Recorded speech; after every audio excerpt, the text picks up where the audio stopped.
Hello, Professor Kapper and Savali and classmates. Here is our presentation about our research article. The name of the article is Oral Communication Strategies Used by Turkish Students Learning English as a Foreign Language by Sasijes Jaman and Metap Askan. The students working in this project are Jafet Campos, Alexander Chacon, Fabiola Chavez, and Andre Ruiz. This is our table of contents. And in first point, we have introduction and literature review. In this article, the authors focus in 5 factors in which they were negotiation for meaning strategies, message abandonment strategies, organizing and planning strategies, effective strategies, and compensatory strategies. It was found in the research that negotiation for meaning and compensatory strategies are the most frequently used. In the case of message abandonment and planning strategies were the least frequently used strategies in this research. As a general issue of doing this research, Jaman and Askan mentioned that acquiring a speaking ability can be seen as much more difficult for some students than other skills because there are many factors affecting speaking, such as age, motivation, or the context in which language is learned. This code can be found in page 143. So the research in this case have studied communication strategies from 2 different perspectives that were the interactional view and the psycholinguistic view. And also they had 2 different major contributors that were focused into different topics. The first topic was the relationship between the use of oral communication strategies and the level of fluency. In this specific topic, we can find information and also quotes by 3 different authors that were Shen, 2009, Nakatini, 2006, Gotgus, 2008. In the second topic that we have gender differences in strategy use, in which basically they found and quoted authors such as Ehrman and Oxford, 1989, Ellis, 1994, Wharton, 2000, Lai, 2010. And also we can find other contributions from Taron, 1980, Canalian, 1983, Nakatini, also 2006, Ferret and Casper, 1983. Lastly, well, as a result, it can be implied that the lack of valid and reliable measurement tools developed for the students learning English as a foreign language and the lack of an appropriate classification system for this context cause uncertainty about the results obtained from the available studies. Now we can continue with the method. In point A, we have the participants. They were 294 participants, in which 217 were female, Turkish, and 77 participants were male. They were all students at the English Language Teaching Department of Mersin University in Turkey. And the level of the participants was intermediate and advanced. Those were the 2 levels which were based on the Common European Framework of Reference. We can go next to the part B, which is about materials. We saw on the research that they used the strategy inventory of oral communication, which was created by Yemen, one of the authors of the research, and Cavazoglu. It was created in 2013 with the strategies already mentioned.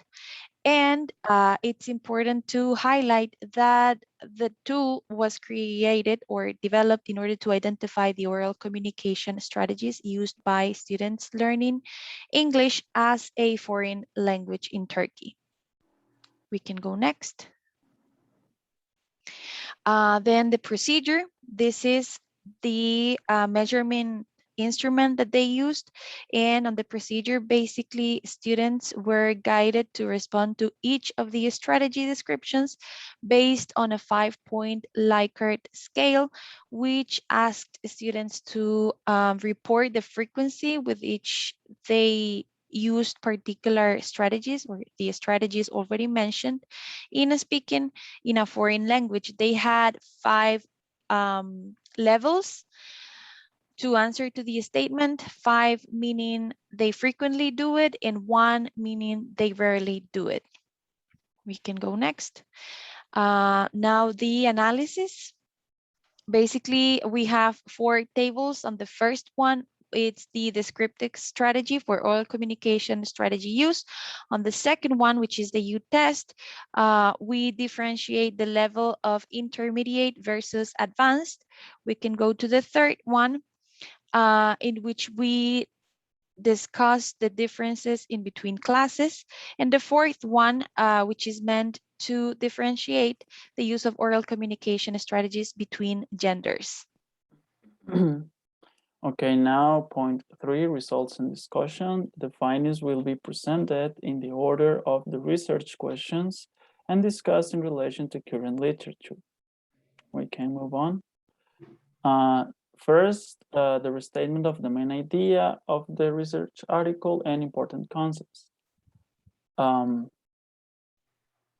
This study aimed to identify the oral communication strategies used by the students learning English as a foreign language in Turkey, using a reliable measurement tool known as Strategy Inventory of Oral Communication as SIOC.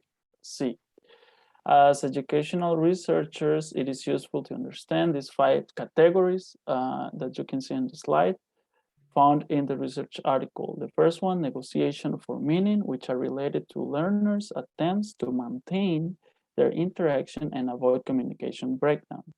The second one, message abandonment, is when speakers don't know the English word for something, so they say or they substitute a native language equivalent of the word. And number 3, organizing planning strategy. We can find items like plan how words will come together in advance. And number 4, effective strategies. We can find items like try to relax when they feel anxious. And number 5, we can find items like use an alternative word which express a close meaning to compensatory strategies. Next, please. To begin with, the first research question is, what are the most common oral communication strategies used by the ILT department of students studying Mersin University? The table shows that negotiation for meaning and compensatory strategies were the highest mean, whereas message abandonment strategy showed the lowest mean. This indicates that participants show a medium to high frequencies of use of each of the 5 categories of communication strategies. Next. What are the differences in the use of the oral communication strategies in terms of students' level proficiency? The results of the Man-Winnie-U test indicate intermediate level students use message abandonment and planning organizational strategies more frequently than advanced level students. However, regardless of their proficiency, intermediate and advanced level students use compensatory negotiation for meaning and effective strategy, whereby there is no significant difference between them. Next. What are the differences in the use of oral communication strategies in terms of gender? The results showed a significant difference. Females use message abandonment strategies more frequently than males, whereas males use effective strategies more frequently than females. However, such findings contrast with the use of language learning strategies. Next, please. We can see that with Tercanlegloglu found male superiority for all the strategies except for the affective domain. Asnan found that males appeal to affective strategies less than females, but the difference was not significant. While Aydin found no significant difference between males and females in terms of language learning and strategy use. Next. Now, interpretation of the findings. The results imply that negotiation for meaning, compensatory, no, that one, thanks. Compensatory and effective strategies are effective in oral communication, whereas message abandonment and planning organizing strategies can be considered as less useful in dealing with communication. Also, the difference in the use of oral communication strategies by female and male students may indicate that gender is a determining factor in this respect. However, it should not be perceived on its own due to cultural aspects that can influence the result. For students, also for students, in order to cope with communication breakdowns and achieve their communicative goals, they should be trained in the use of negotiation for meaning, compensatory, and effective strategies. Conclusions, it's the point 4. The conclusions of the study suggest that apart from proficiency level and gender differences, other variables such as culture, individual differences, background knowledge, and motivation should be taken into account in the identification of oral communication strategies. And now, limitations of the study. The results cannot be generalized to all EFL students. And second, the differences between intermediate and advanced level, EFL students in the use of oral communication strategies indicate that the proficiency level is important in the case of organizing strategies, but it is not so crucial when it comes to compensatory strategies. Some suggestions are: a follow-up study can be carried out with English students in order to settings using the same amount of quality females and males for different purposes. The second one is, in future research, a specific task could be assigned and students' speech could be recorded in order to identify other communication strategies. And finally, this is the work cited, and thank you so much for your attention.